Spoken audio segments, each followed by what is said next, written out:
Olá, bom dia, paz do Senhor. Hoje, dia 3 de abril de 2021, sábado, sabadão, o chamado, sábado de aleluia, sexta-feira da paixão, sexta-feira da entrega, Jesus se entrega para ser crucificado. Sábado é o momento, que liga o dia da tristeza, da angústia, ao dia da ressurreição.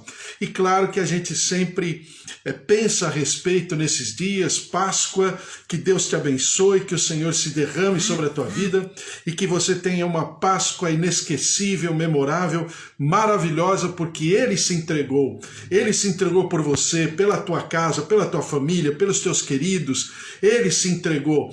Ele se derramou na cruz do Calvário para que eu e você pudéssemos ter vida e vida em abundância. Então, glória a Deus, Deus te abençoe, bom dia com a plenitude e alegria do Senhor, bom dia, porque esse é o dia que o Senhor nos fez, Esse é o dia que o Senhor preparou para nós. Então nós saudamos, entoamos louvores, agradecemos em gratidão por tudo aquilo que o Senhor tem feito e realizado em nome de Jesus. Vamos ler a palavra do Senhor. Estamos lendo Mateus capítulo 17, falando sobre a identidade de Jesus Cristo, Sendo que Mateus capítulo 12, versículo 1, até Mateus, principalmente 16, que é o ápice, Quando ele se expressa e ele diz para qual o propósito do Pai ele havia sido enviado, porque ele falou que no capítulo 16, no final, ele diz o quê? No último bloco, no último módulo de Mateus 16, ele diz que ele deveria ser entregue pelos sacerdotes, pelas autoridades da época, lá em Jerusalém, para que fosse morto, mas ressuscitaria ao terceiro dia. Então, no capítulo 7, o Senhor dá continuidade, agora com o próprio Senhor Deus e Pai, expressando, testemunhando quem é Jesus. Vamos lá? Mateus capítulo 17, versículo 1 diz assim: 6 dias depois, tomou Jesus consigo a Pedro e aos irmãos Tiago e João e os levou, em particular, a um alto monte, e foi transfigurado diante deles. O seu rosto resplandecia como o sol, e as suas vestes tornaram-se brancas como a luz. E eis que lhes apareceram Moisés e Elias. Falando com ele, então disse Pedro a Jesus: Senhor, bom é estarmos aqui. Se queres, farei aqui 3 tendas. Uma será tua, outra para Moisés e outra para Elias. Então, claro que Pedro já está pensando num ambiente de culto, de adoração, o monastério, Uma vida monástica, separada, de culto, de adoração a Moisés, Elias e o próprio Senhor Jesus, Falava ele ainda quando uma nuvem luminosa os envolveu. E eis vindo da nuvem uma voz que dizia: Este é o meu filho amado, em quem me comprazo, a ele ouvir. Em outras palavras, o Deus Pai Todo-Poderoso interferiu, na retórica de Pedro, dizendo o seguinte: opa, até aqui você veio, daqui para cá você não passa. Moisés e Elias foram ótimos servos meus nas suas gerações, porque me serviram. Mas agora não, agora é Jesus. É o meu filho amado em quem me comprazo, em quem tenho prazer, em quem me completa na plenitude e na perfeição. É diferente. Em quem me comprazo, a ele ouvi. Então não é mais, não coloquem Moisés e Elias no mesmo nível de Jesus. Jesus é a própria palavra. Jesus é a Torá. Jesus é o Pentateuco, Jesus é o Antigo Testamento, Jesus é o Novo Testamento. Ele é o verbo que se fez carne, ele é a palavra que se tornou física, real, e através dele nós temos a vida eterna. Então Jesus tem uma outra autoridade, um outro poder. Ouvindo aos discípulos, caíram de bruços, tomados de grande medo. Aproximando-se deles, tocou-lhe Jesus, dizendo: erguei-vos e não temais. Então eles, levantando os olhos, a ninguém viram senão a Jesus. Isaías 42, de 1 a 4 diz assim: eis aqui o meu servo, a quem sustenho, o meu escolhido, em quem a minha alma se compraz. Pus sobre ele o meu espírito, e ele promulgará o direito para os gentios, não clamará, não gritará, nem fará ouvir a sua voz na praça. Não esmagará a cana quebrada, nem apagará a torcida que fumega. Em verdade, promulgará o direito, quer dizer, promulgará o juízo e ao mesmo tempo a justiça, né? Promulgará o direito, não desanimará, nem se quebrará até que ponha na terra o direito. Mais uma vez, justiça e juízo estabelecidos através da vida dele. E aí as terras do mar aguardarão a sua doutrina. Que doutrina é essa? Exatamente aquilo que algumas traduções mais modernas, vamos chamar assim, chama da mensagem da cruz. Então, aguardarão a sua doutrina. Qual é a doutrina? Paulo chama de palavra da cruz, né? É a palavra da cruz. É exatamente o que nós estamos pensando. Romanos, eu li, porque todos pecaram e carecem da glória de Deus. Romanos 3, 23. Porque todos pecaram e carecem da glória de Deus, sendo justificados gratuitamente por sua graça, mediante a redenção que há em Cristo. Ou seja, Jesus na cruz, ele se entrega para uma morte vicária. O que significa esse conceito, né? Ou essa palavra, esse termo vicário, significa substituição. Então o Senhor Jesus se entrega em substituição. Por isso que eu acho sempre importante nós pontuarmos e pensarmos que sempre que Jesus está falando algo, né? Sempre que ele está na manifestação do seu ministério, ele está como homem. Por quê? Porque se ele fosse um ser, vamos chamar assim, híbrido, né? Desculpe o termo. Se ele fosse um ser diferente do gênero humano, ele não poderia ser aceito como alguém que estaria se colocando no nosso lugar. Então, a morte vicária, ela só é aceita pelo Pai exatamente porque Jesus é da mesma consistência.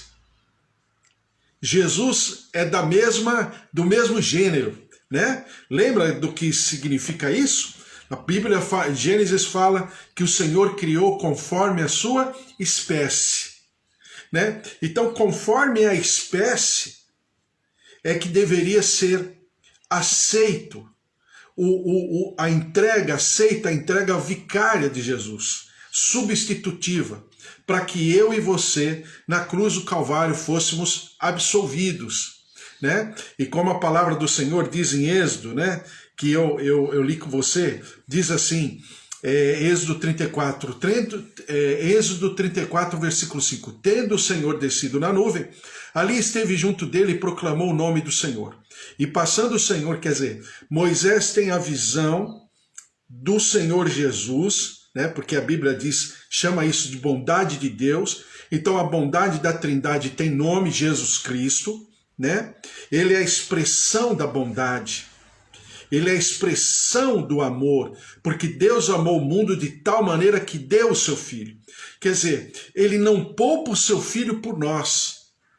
Então Jesus é a expressão da bondade de Deus. E passando o Senhor por diante dele, clamou: Senhor, Senhor, Deus compassivo, clemente e longânimo, grande em misericórdia e fidelidade, que guarda a misericórdia em 1000 gerações, que perdoa a iniquidade, a transgressão e o pecado, ainda que não inocente o culpado. Ou seja, o Senhor perdoa, mas não inocenta. Por que ele não inocenta? Porque senão ele não seria justo. Lembra que eu falei para você? Eu comparei. Vamos dizer que você está num tribunal, você é o juiz, né? Claro, de maneira didática, pensando no Senhor Jesus, mas você sendo o juiz. De repente vem um criminoso lá, matou 15. Estão presentes nesse tribunal, nessa audiência, as 15 famílias das vítimas que esse criminoso matou. Aí está diante de você. Se nós pensarmos, né, nessa frase que todo mundo conhece, que Deus é amor, que Deus ama, que Deus se compadece, que Deus é misericordioso, então vamos pensar nessa linha de raciocínio muito mais tradicional, ainda que não seja uma verdade bíblica, né, na sua consistência, na sua explicação, mas amém. Então Deus é bom, bonzinho, ele é longânimo e tal. Então tá bom. Aí tá lá diante de você. Não estou pregando nenhuma doutrina, não, é só uma comparação. Você está ali e aí vem aquele criminoso. Aí ele conta os crimes dele, ele fala que ele é culpado, ele sabe que a família das 15 vítimas estão ali, e de repente, né, o juiz fala assim para ele: valeu, você está perdoado, pode ir embora. O que vão dizer esses familiares dessas vítimas? Né? Por quê? Porque se não fosse uma justiça com equidade, né, o nosso vocabulário, né, jurídico, né, dos magistrados falam muito sobre equidade, como se eles observassem isso, mas tudo bem, é uma outra história. Então, com equidade, com equilíbrio, né, e aí ele pega e solta o criminoso e fala: pode ir para casa, valeu. É lógico, é óbvio que estaria havendo uma grande injustiça. Então, o que significa isso? Significa que não apenas o Senhor perdoa, mas a Bíblia diz que alguém tem que pagar pela culpa do outro. E Jesus se propõe a pagar na cruz. Daí a chamada mensagem da cruz.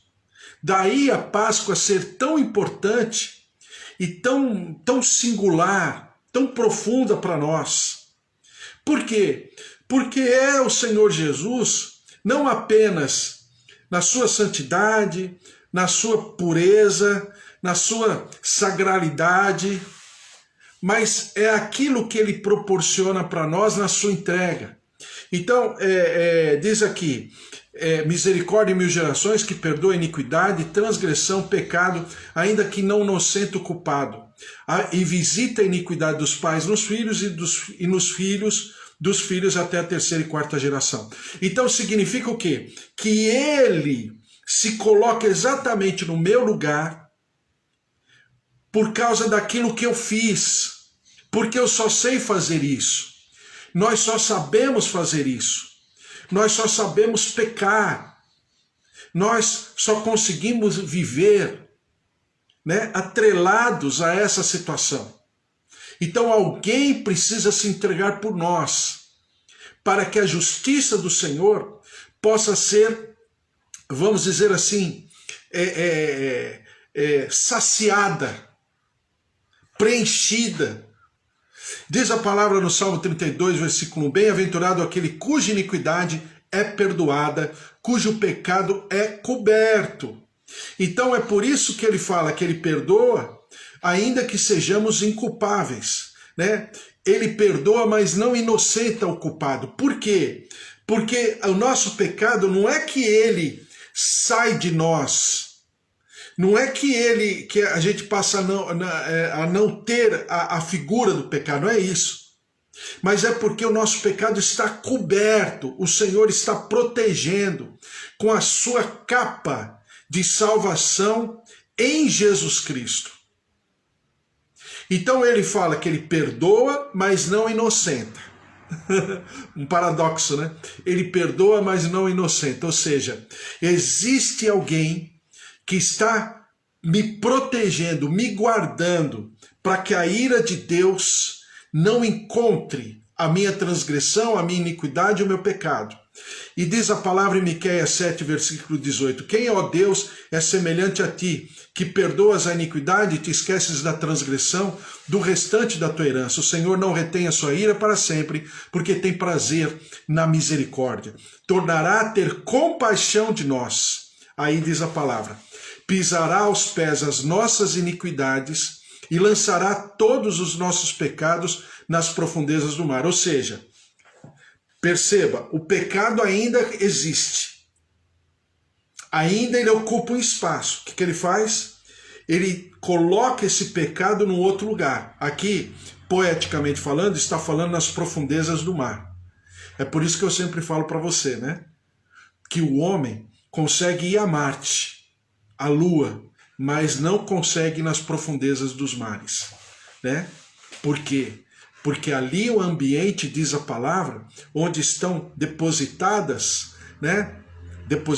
os pecados, as transgressões e as iniquidades humanas. Por quê? Porque esse é como se fosse um lixo atômico, né? O que se faz com lixo atômico? O lixo atômico é incinerado? Não. O lixo atômico é diluído na água? Também não.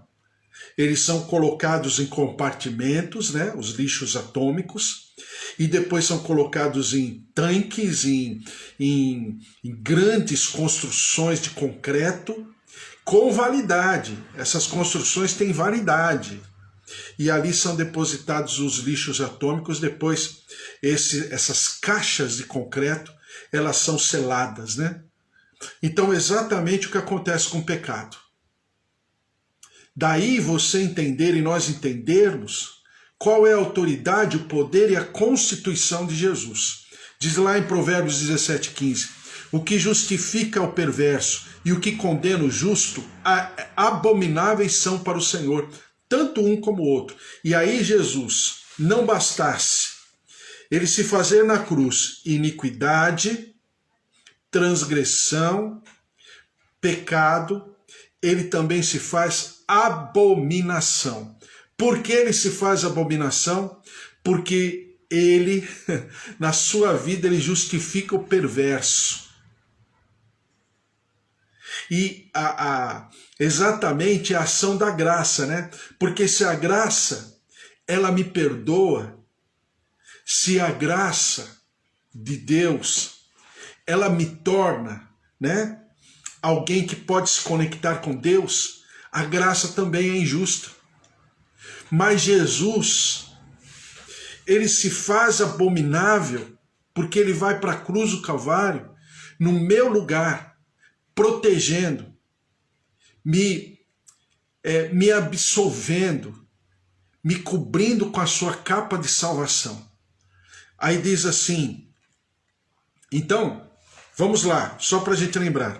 Então, a primeira imputação é quando o Senhor Jesus se coloca no meu lugar, né? Isso é chamado de imputação. O que é a palavra imputação? Imputação é diferente de amputação, né? Ao contrário, é o antônimo da amputação. Amputar, o que significa é cortar, é tirar um membro fora, né? Se mutilar, é tirar algo fora. Amputação. Imputação é o contrário, é ligar, é colocar. Por isso que a Bíblia fala em João capítulo 15 que nós fomos enxertados na videira verdadeira. Então Jesus está, ou seja, imputando sobre ele toda a nossa transgressão, iniquidade, pecado e também toda abominação. Ele se faz ainda que ele não seja, ainda que ele não tenha praticado, mas ele se faz no nosso lugar. Então, isso nos livra da morte eterna. Isso nos livra da morada no inferno.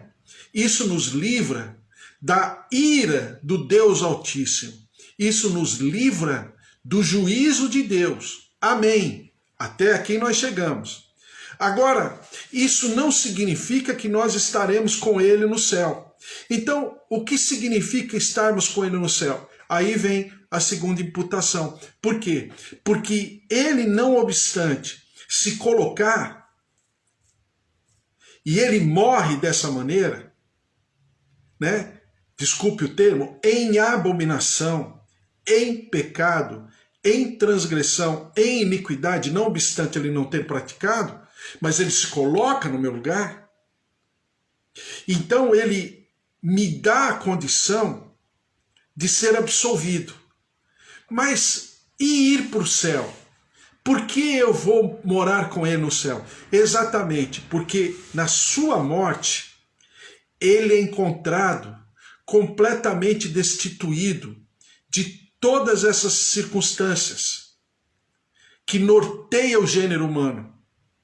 Ele é o único no universo do gênero humano que não tem iniquidade, não tem pecado, não tem transgressão e não tem, né, aquilo que a gente chama de...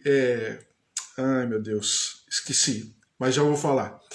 E ele não tem abominação, ele não é abominável, ele não é pecador, ele não é transgressor, ele não é iníquo.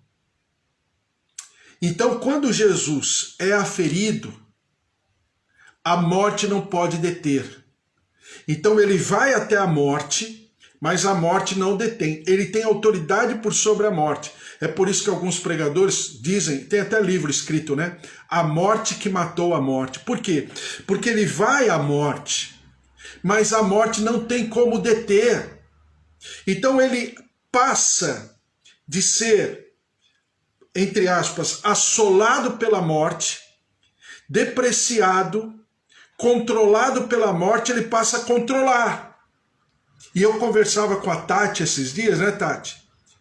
E ela falava assim, significa que Jesus foi até a morte, foi até o inferno? Eu falei para ela, significa que Jesus foi em todos os ambientes. Por quê? Ele foi, porque a Bíblia fala que ele detém as chaves. E na lógica hebraica, na cultura antiga, ter a chave significa ter o controle. É alguém que foi naquele lugar e dominou aquele lugar e vamos dizer assim, tomou a chave. Entendeu? Então ele tem o controle da morte. E aí ele prega os espíritos em prisão, como diz Pedro, e aí também ele tem a chave do inferno, como diz a palavra em Coríntios. Meu Senhor, que Salvador é esse que nós temos? Que Salvador é esse que o Senhor nos deu, o Pai nos deu, para se entregar no nosso lugar? Bom, dito tudo isso, ele é aferido, com certeza. Você imagina lá no inferno, no céu, todo mundo conferindo. Vamos ver, ele fez isso? Fez aquilo? Fez. E aquele ponto, aquele tio? E a tradição rabínica que levava aos propósitos de Deus, ele fez? Cumpriu.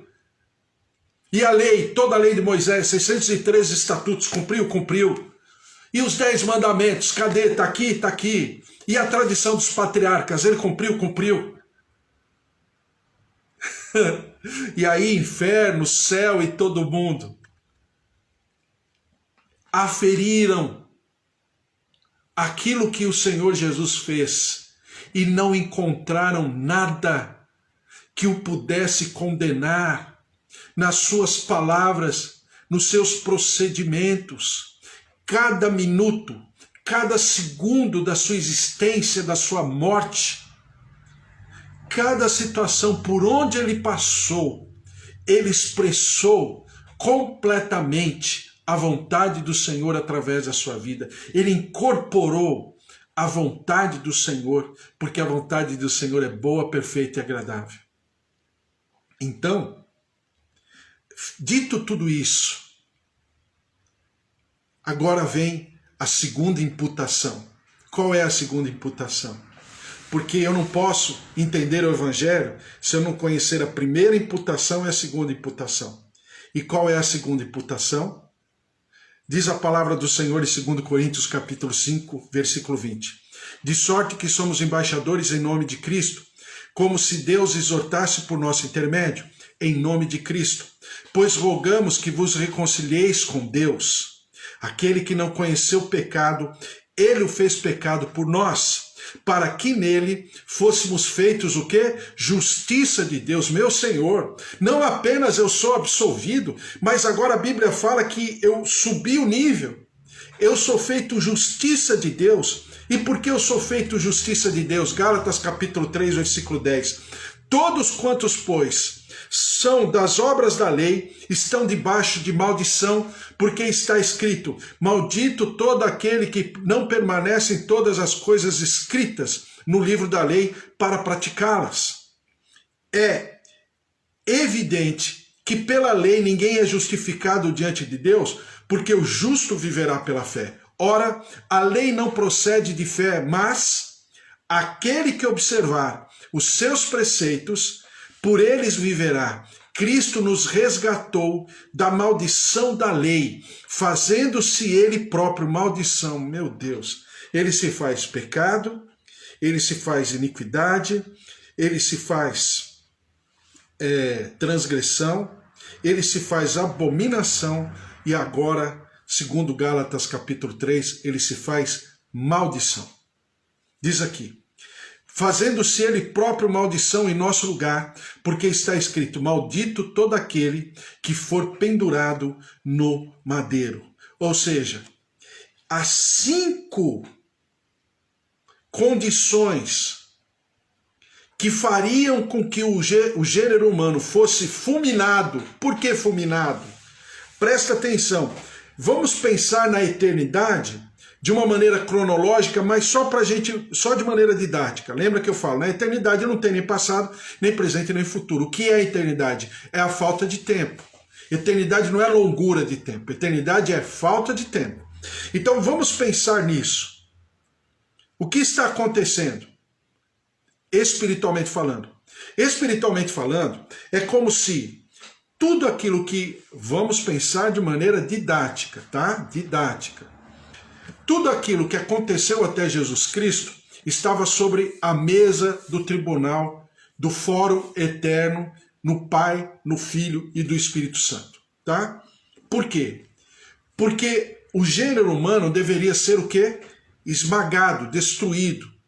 Porque é exatamente o que faz a Trindade com aquele ser que foi formado ou foi criado, né, para um papel, para uma função, para uma tarefa. Se ele não faz, ele não cumpre com aquela tarefa para o qual o Senhor o fez, para que ele existir? Então, o gênero humano estava sobre a mesa do tribunal. Estava, vamos dizer, existindo por liminar. Mas a sua causa ainda não havia sido julgada, porque se fosse julgada, nós não existiríamos mais. Mas aí vem Jesus, nasce, se torna, né, humano, né, na mesma espécie que todos nós, para que ele possa se entregar no nosso lugar, para que ele possa obedecer a todos os parâmetros estabelecidos pela Trindade. Sempre quando eu falo Trindade, eu falo no Deus do Antigo Testamento, no hebraico chamado Elohim, né? É a Trindade, uma unidade composta. Então, a Trindade precisava ser preenchida na sua justiça e no seu juízo. Então, Jesus se coloca no nosso lugar e Jesus, né, com seus procedimentos, ele se faz, agora nós sabemos, pecado, transgressão, iniquidade, né, abominação e maldição. E ele se coloca. Quando ele vai para a morte e depois para o inferno, para os espíritos em prisão, né, Hades, né, no grego, Sheol, no hebraico, ele vai para aquele lugar. Ninguém pode segurar ele, nem a morte, nem o inferno. Ah, mas ele não se fez maldição, iniquidade e pecado e transgressão e abominação? Sim, ele se fez, mas ele não, nele mesmo ele não tem nada disso. Ele é imaculado. Então nem morte, nem inferno, nem outro lugar conseguiu segurar ele, porque não tinha nenhuma pendência. Então eles foram obrigados a liberar Jesus. Preste atenção. Todos esses ambientes espirituais foram obrigados a liberar Jesus.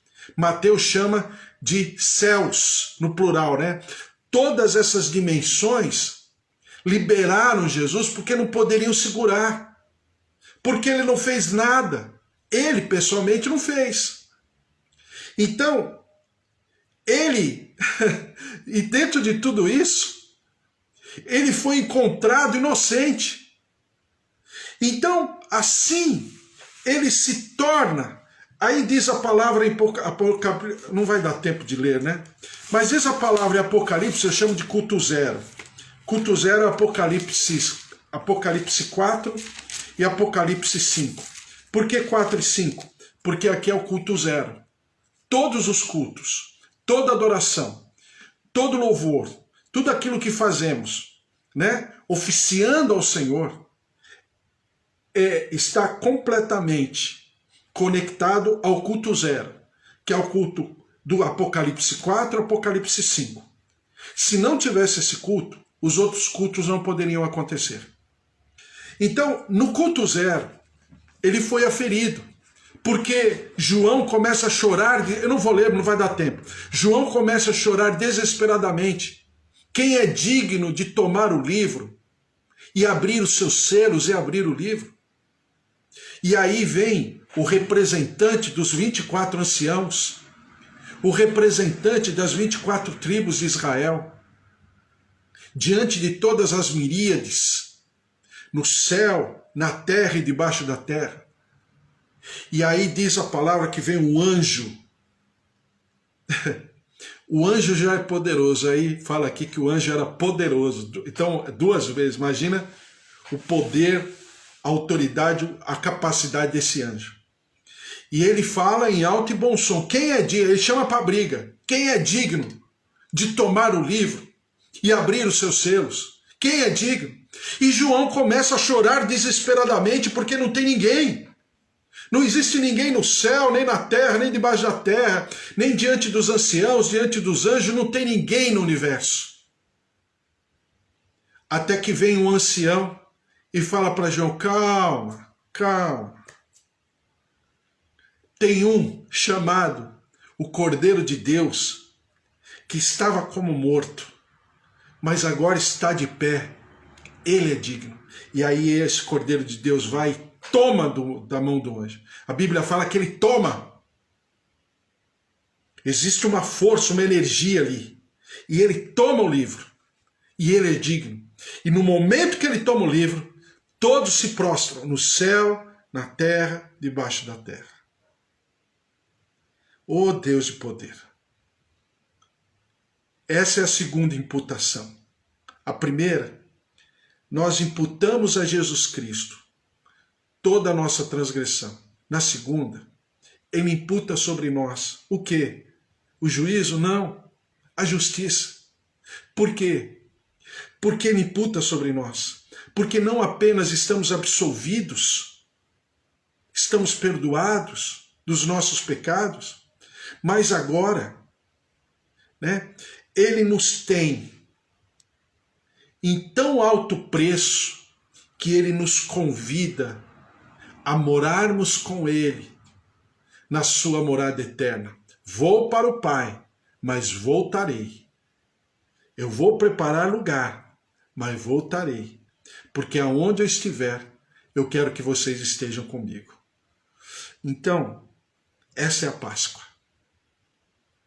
Esse é o Evangelho. E eu não consigo entender o Evangelho se eu não entender a profundidade de toda essa condição espiritual que o Senhor derrama sobre mim. Não apenas, já seria obviamente tudo, absolvição para morada, né? Para morada, vamos dizer, a morada infernal. Não, não é só isso. Agora ele imputa sobre mim a justiça, né? Como eu li para você, que a palavra do Senhor fala que nós somos justiça de Deus. Por quê? Porque agora eu estou absolvido, eu estou completamente justificado em Jesus Cristo, eu sou chamado justiça de Deus, e a Bíblia fala, eu não vou ler, não vai dar tempo, em Colossenses, que eu vou me assentar com Ele, né? No seu trono eterno, e estarei nessa morada eterna, usufruindo, né, dessa presença maravilhosa do Pai, do Filho e do Espírito Santo. Então, esse Evangelho, diz a palavra do Senhor, Hebreus 9:22, com efeito, quase todas as coisas segundo a lei se purificam com sangue, e sem derramamento de sangue não é remissão. Então, ele derrama o seu sangue na cruz do Calvário, exatamente um sangue puro, imaculado. Ele derrama naquele altar. É por isso que eu falo que a cruz do Calvário é um grande altar.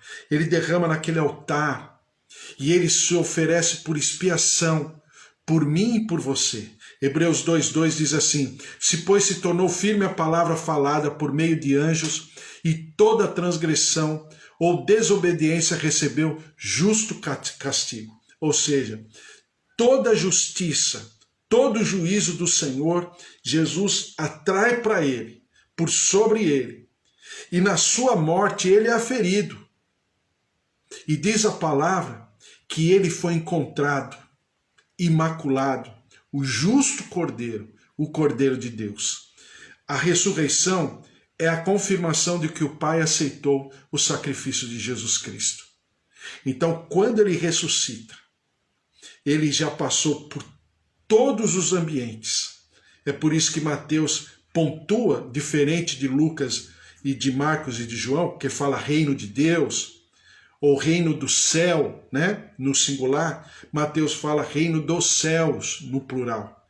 Exatamente porque esse reino se sobrepôs, fazendo alusão a Daniel, né? A Daniel, quando fala do reino, o quinto reino. Então, ele se sobrepõe, esse reino, esse rei, se sobrepõe sobre todos os reinos. Não tem como eu não ler, né? Eu vou ler para terminar. Apocalipse, capítulo 5, que diz assim: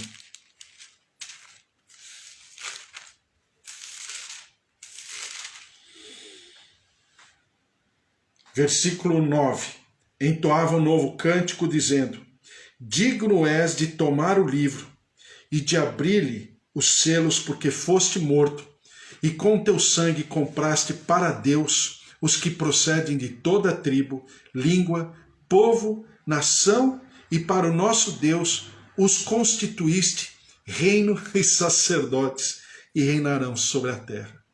Meu Deus, ele se coloca no lugar, no meu lugar. Ele paga pelos meus pecados, transgressões, iniquidades, abominações e maldições. Não bastasse, ele toma o livro, abre os selos e me torna, né, uma nação de reino. A Bíblia fala aqui, uma nação de reino e sacerdotes, e reinarão sobre a terra. O que dizer desse Jesus Cristo? O que dizer desse nosso Salvador e Senhor? Então, ao morrer, a gente está falando de sábado de aleluia, né? O sábado, né? E eu sempre falo que não existiria a sexta-feira da paixão e o domingo da ressurreição se não houvesse o sábado da aleluia. Por quê? É nesse dia que o Senhor abre os seus braços e se entrega nos braços do Pai. Por isso que Ele é o Senhor do sábado.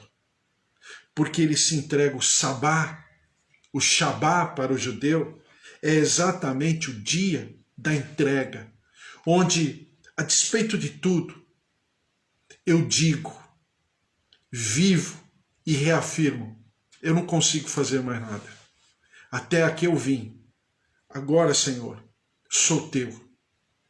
É quando nós não percebemos força alguma mais, qualquer capacidade, qualquer sabedoria. E aí, nós nos entregamos nos braços do Pai. Por quê? Porque a nossa força, a nossa energia, tudo aquilo que somos, tudo aquilo que temos, não tem mais poder, não tem mais. Estamos completamente impotentes. O sábado é o dia da impotência em todos os níveis. E aí nós nos lançamos aos braços do Pai. E é exatamente o que Jesus faz. Está consumado. A minha parte eu já fiz. Pai, nas tuas mãos entrego o meu espírito. E se lança no Shabá. É por isso que Ele é o Senhor do Shabá. É por isso que o Shabá não é apenas um calendário, um dia na semana. O Shabá agora tem nome, Jesus Cristo, porque eu descanso nele. Eu descanso por causa dele e descanso através dele. E é exatamente esse momento maravilhoso que nós estamos vivendo. O momento em que somos impotentes na nossa força, no nosso vigor, mas estamos entregues àquele que tem todo o poder, toda a autoridade, todo o domínio e toda a majestade, como diz aqui em Apocalipse capítulo 4, capítulo 5. Glória a Deus, vamos orar, é tempo de Páscoa, é tempo de ressurreição e nós estaremos mais uma vez clamando pela nossa casa, pela nossa família, pelos nossos queridos, em nome de Jesus, por todos aqueles que nós temos colocado diante do altar do Senhor, em nome de Jesus. Eu sempre procuro minha colinha aqui dos nomes. Eu vou anotando os nomes e vou orando. Então vamos orar, colocar diante do Senhor em nome de Jesus. Senhor, nosso Deus, nosso Pai, nós te louvamos, te engrandecemos pela Páscoa. E o que significa a Páscoa para nós, e o que significa toda essa história maravilhosa, a história da redenção humana, a história da remissão dos pecados, a história da justificação, da dupla imputação, onde ele se entrega por nós numa obra vicária, em substituição. É por isso que Jesus vem como homem.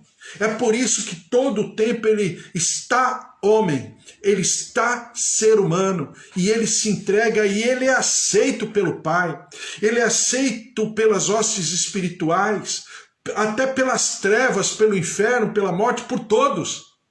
Não tem como. E nós nos prostramos diante dele, digno de todo louvor, de toda adoração. É o Cordeiro de Deus, aquele que tira o pecado do mundo. Glórias a ti, Senhor. Por isso derrama-te sobre cada um de nós que estamos aqui, os nossos queridos, minha tia Rosália, o James e as meninas. Sempre oro por você, hein, James, pelos teus negócios também. A Eva, Carlos, filhas, genros, a pastora Mara, seus filhos, suas famílias ali, as quais ela representa, Magda, o Valti, o Josué, Joel, Kátia, Sônia, em nome de Jesus, Rosa Araújo, também a Cida, a Amanda, seu marido, seus filhos, também João, Roseli, Ângela, e todos os familiares e filhos, a filha Clara que está grávida, também a Sônia que está com a filha Tati grávida, nós estamos orando por ela, também a filha da Márcia, que essa semana teve uma filhinha lá na Colômbia, glória, presença, o poder de Deus, Márcia, Fábio, Luiz Henrique, seu Augusto, Dona Efigênia, todos, a bênção, poder, o mover de Deus, o Bispo Antônio, Suzy, Priscila, glória, o poder, o mover, a plenitude do Senhor se derramando derramando, meus pais, meus tios, na pessoa da minha tia Rosália, minha tia Alzira, estamos orando pelo Alexandre, o meu primo, a glória, a graça, a presença, o poder de Deus sobre cada um. Eu também estou orando pelo Marco, de Sorriso, Mato Grosso, também estou orando pelo Breno, pelo Santiago, que saíram do hospital por causa da dengue, também pela mãe do Carlão, que está com Covid-19, está internada, 92 anos, também a prima do James, viu, James? Nós estamos orando pela Aline Justen.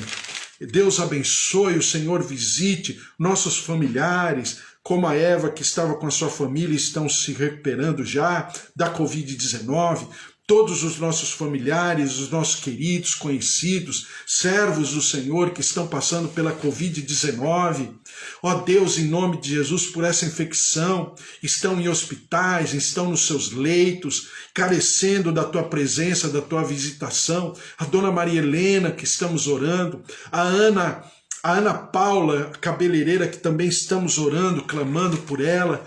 Todos a bênção, a presença do Senhor, nossos avós, nossos tios, nossos queridos, em nome de Jesus, pais, marido, esposa, filhos, netos, sobrinhos, a glória, a presença, o poder, o mover de Deus. Toca, Senhor, com a tua graça. Toca com teu poder, move-te com teu espírito de vida, de ressurreição.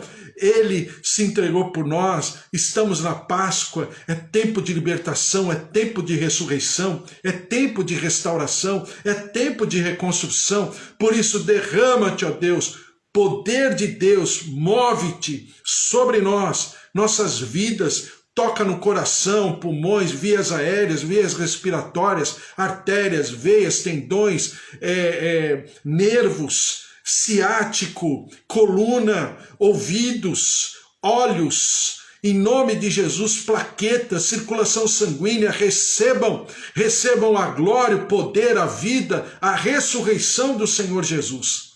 E nós daremos sempre ao Senhor todo louvor, toda honra e toda glória. Senhor, derrama-te sobre o nosso país. São dias tenebrosos, dias terríveis. Por isso, ó Deus, derrama-te consolando essas famílias enlutadas, esse marido, essa esposa, essa mãe, esse pai, esse filho, esse neto. Ó Deus, que oram e choram diante da impotência, diante da incapacidade.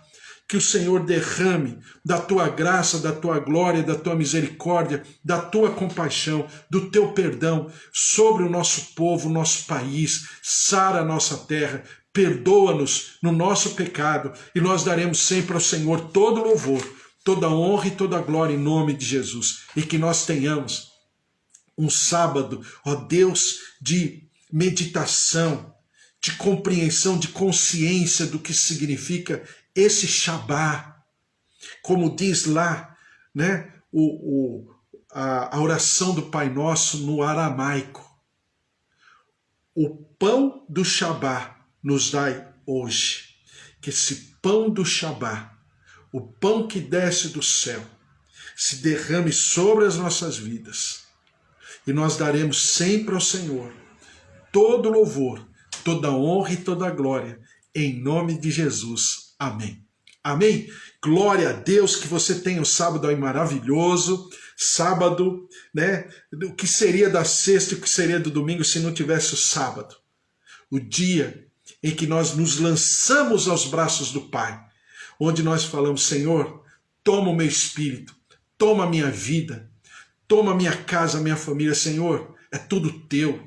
Eu não tenho valor, eu não tenho poder, eu não tenho força, mas o Senhor tem toda a consistência, o Senhor tem toda a autoridade, o Senhor tem todo o poder. Por isso que você viva um sábado maravilhoso, cheio de vida, cheio da presença do Senhor, tua casa, tua família, teus queridos, netos, também estou orando pela dona Ana Maria, a Ema, Deus abençoe vocês também, a todos vocês. Pastor Amaro, um beijo para você, hein? Deus abençoe, fique na paz todos vocês, a bênção, a presença, o mover, o poder de Deus, Bispo Antônio, beijo para todos, fiquem na paz, feliz Páscoa, hein?